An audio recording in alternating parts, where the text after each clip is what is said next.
Thank you, Mr. Speaker, and thank you, Chairman McKeon, for your leadership on this. Prior to September 11, 2001, terrorist groups had a much different strategy. They remained virtually invisible, and their strategies were unpredictable. Today, the terrorist threat to America and the free world is on the rise. The enemy is expanding, and that enemy is ISIL. This is an enemy that commits human atrocities and distributes video footage showing brutal human torture. It is now very clear what threats America and all the international community face if ISIL is not destroyed. 2 Americans and 1 British citizen have tragically fallen victim to ISIL's radical terrorist actions.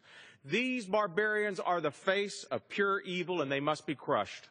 We have heard Secretary of State John Kerry call American military actions against ISIL, quote, significant counter-terrorist operations.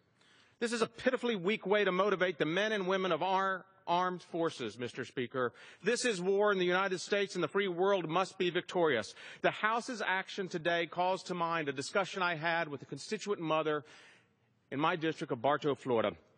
Aileen Payne is a Gold Star mother. She is the mother of Corporal Ronald Payne, Jr., the first Marine who was killed in combat in Afghanistan. When we met last week, she exuded a passion for ensuring that Congress has a thoughtful debate on providing the President the authority required by our Constitution to take the fight to ISIL.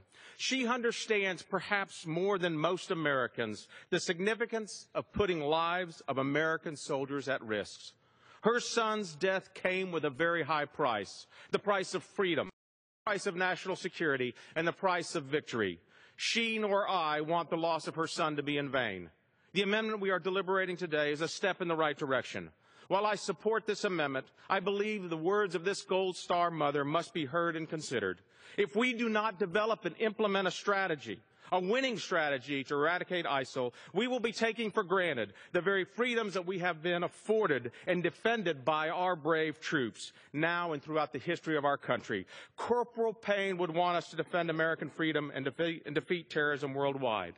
He gave his life for that cause.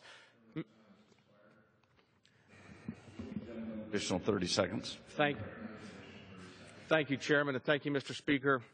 While this amendment does not represent my ideal military strategy against ISIL, I believe that Congress is fulfilling its constitutional duty today, and I stand in support of its efforts.